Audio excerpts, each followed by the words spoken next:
Welcome to the channel, bringing a real-world perspective to the real-world whiskey consumer. I'm Josh. And I'm Erin. And we're back with round 2 And we're back! of Bourbon on Ice, our series where we determine the best bourbon on ice. Unequivocally, period, scientifically, the end. Objectively the best.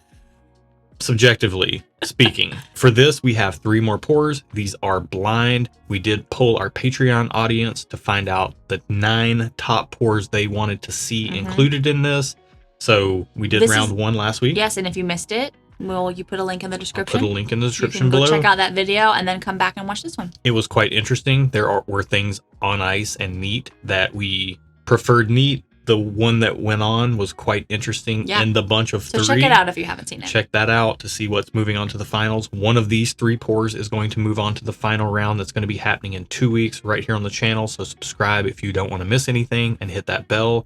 It'll let you know when our videos are coming out and when we're going live, which we do once a month. This is going to be a ton of fun. We're going to get into this. We're just tasting for personal enjoyment, but we will try to relay as much of that experience to you as possible. This is blind. There were 9 pours that were voted on. Yep. They're over here or over there, one side or the other. I will let you know which ones have been used, which ones are potentially in this lineup. You're semi-blind with us. While Erin gets into the first glass and sees what she thinks about that, I will tell you, if you want to get involved in our community, get access to our barrel picks, all of that stuff, head over to Patreon. The link is in the video description below. We also have our shop down there where you can access our clothing. We will have these beautiful mid-century modern glasses that are going to be available soon. Absolutely love these things, as well as etched Glencairns. We're working on it. Give us a little bit of time. Glassware is a lot, but yeah. What do you think about this? Also, this one has the Stuff and Whiskey logo, and this one just has the icon. Yeah. So we'll have both of those. Yeah. What do you think about glass 1? Okay, so this one, I don't know if you've ever tried it, but have you ever had a fruit leather? Not a fruit roll-up. It is fruity. But a fruit leather. Yeah. Like a health food store. Yeah. That's kind of what it reminds me of, like a raspberry fruit leather. And I'm not mad at it. I grew up eating those. My mom went on this health food kick when I was 11. So from 11 on, I kind of was eating what now you could go buy at Whole Foods, but back in the 90s, it was not cool. That's what it reminds me of. And for me, it's very nostalgic. Not mad at it. All right. Go ahead and get into glass 2 while I tell the people about glass 1. So for me, glass 1 definitely has that fruity leaning note up front. There's a prevalent banana through line through the whole thing. Banana? Banana vanilla. Shut up. Banana vanilla strawberry. All of that in glass 1. Whoa. Hang on. Let me talk about this glass. Okay. Let's not confuse the viewer. Okay. Banana, vanilla, strawberry. Okay. And then there's like this caramel oak thing on the back end. Glass 1 has a lot of flavor for something on ice. And we do pour these about 5 minutes in advance of hitting record. We want them to water down a little bit. Kind of approximate, you're not going to finish the glass on ice in 3 minutes, but you're also not going to finish it in 30 minutes. Right. So we try to approximate with about 5 minutes. 30 minutes is a pretty long It's going to be a puddle of water at that point. Yeah. By the way, we should have mentioned this in our first one. We use these very large ice blocks in these glasses. It's like a silicone mold off of Amazon for 10 or 15 bucks. We'll put a link in the video description below. So check that out if you want these, or just use regular ice if you want. Okay. What do you think about glass 2? I'm getting a very distinct celery note. Celery. Well, we'll see, because I hate celery.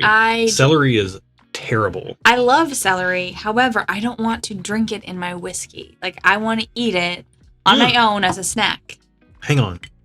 Are you sure that that's not your lip gloss or anything? Yeah. No, I didn't drink where your lip gloss was. I know. Whoa. I didn't get celery. I got like a black licorice note. Oh, really? Yeah. That's not good. Glass 2 is not good on ice. I think we both agree for different reasons, but we both agree. I don't love that in my, like, I love celery. I love vegetables, but I don't want to drink it in my whiskey. All right. We should say this because I wanted to get to the video. I don't like to have too long of an intro. We tend to like very flavorful yet balanced pours. Yes. I like a little bit more oomph than Erin does. We typically don't drink things on ice. We would be in the rarely drinks things on ice category. However, we have polled our YouTube audience here, and 75% of you guys do drink things on ice at least sometimes. Or rarely. Which counts. Some people often. Yeah. So we do agree that glass 2 is by far worse than glass I'm one. gonna need more time with it, but initial impressions are not the best Not as great. far as on ice. And we will spend time and we will clear our palates. We'll start with the glass that's the worst, which it doesn't get much worse than glass 2. And we will work our way around. Oh, okay. So we got some competition for glass 1? Well, it's a very personal to me flavor. Oh, what is it? It tastes like dirt. And I love that. Hang on, why is dirt personal to you? Because you probably don't like it. I love it. That does not answer the question. Why is dirt personal to you? Because it's a very specific flavor profile that I don't think a lot of people like. Some people might like it. It's very earthy. It is earthy, peanutty, like peanut buttery. I very much like that though, because I like that. I think I'm a little bit more of the like outlier in that regard, and that's why I said that, because I don't think most people will like the taste of dirt in their whiskey. I don't like to eat dirt, but when a pour is earthy, I kind of love it. She says that on camera, but you don't see her what happens when the camera stops rolling. No, I do eat salt though. I will pour salt in my hand and lick it. Yeah. If you're a doctor, please tell me what medical condition I have, because I love salt. All right. Glass 3 is definitely earthy, nutty, barrel char, oaky, but the prevalent note is that nuttiness, which is driving that earthy experience that you're getting. I'm not getting nuttiness. I'm getting straight up earth, like Mother Earth. Mother Earth. Okay. Mother Earth is in that glass. Well, the idea here is that we advance one glass to the finals so that we have 3 pours in the end. We have to agree. 2 weeks from now, we have to agree.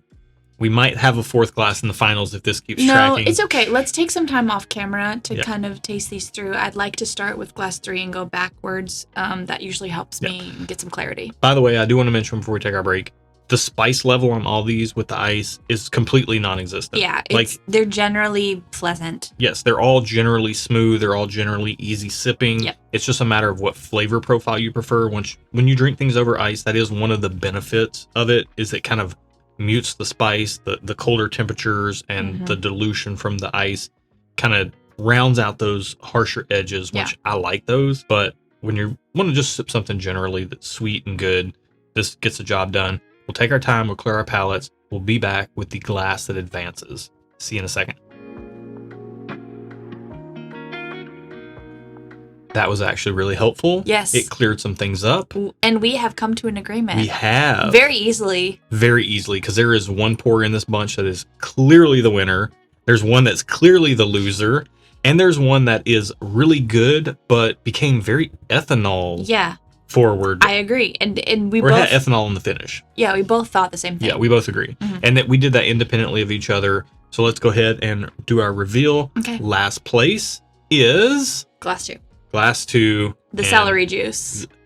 The black licorice died away and it became more celery-like. So Erin was right. What's glass 2? Glass 2. Let's do the reveal. Is 1792 small batch. Oh, wow. Okay. And I want to say, while I do like celery, I told Josh, I was like, I don't have a juicer. Obviously, he knows that because we're married. But I don't juice celery. If I had a juicer, I wouldn't juice celery because I like to eat it. I don't want to drink it. Yeah. So it brings out all the bad things. This is way better neat than it is on ice. Yeah, we do tend to like that neat. If you're drinking this on ice, try to convert into a neat sipper with some water or drink it in a chilled glass or something. It's not good on ice. Good question, though. I wonder if water, not ice, but water makes it taste like celery. I don't know. We'll find out. That's another video. Interesting. Second place, glass number 1. After tasting glass number 3 and then going to glass number 1 had this really pronounced ethanol edge. Yeah. Like mid to back palate. Yeah. And it was not great. Something to note is we taste glass 1, then we taste glass 2, then we taste glass 3. But when we're off camera, we go backwards. Yeah. And tasting them in a reverse order can also shed some light on a lot of different things. And then we identified that glass 2 was the worst. So then we were tasting 1 to 3 and 3 to 1. Yep. And in doing that, we determined that glass 3 was by far the best pour of this bunch. Glass 1 is very good. It was only in comparison to glass 3 that that ethanoliness came out. I think if glass 1 was on its own, I'd be happy with it. This is good. So take that into account if you want to drink this on ice, whatever this is. I would drink glass 1 on ice. By itself in a vacuum for sure. Yep. It is. It is Old Forester Signature 100. Oh, wow. Okay. So, wow. Great pour, good value for sure. I mean, you're getting this for like $26, $22 maybe in some markets. That's a really good price. All right, let's find out what won. Ooh. Can't wait to see. This is going up against Elijah Craig Small Batch in 2 weeks for the finals. This is Evan Williams Bottled and Bond. Really? Wow. Yes. Okay.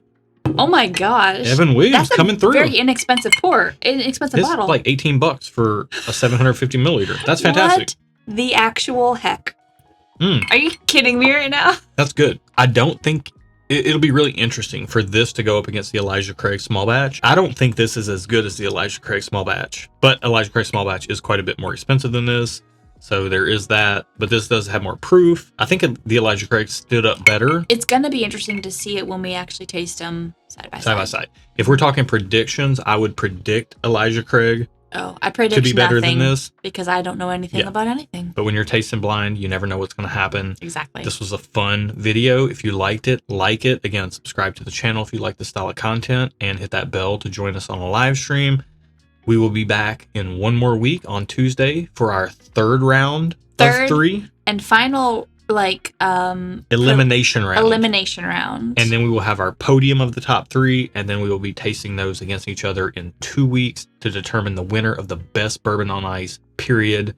End of story. Objectively End of discussion. Subjective. I have spoken. Yes. The end. And when Aaron speaks, we all listen. We're gonna call except it Josh. Huh? Oh, all right. Anyways, we're gonna call it there, guys. Yep. Be good to each other. Till next time. Cheers.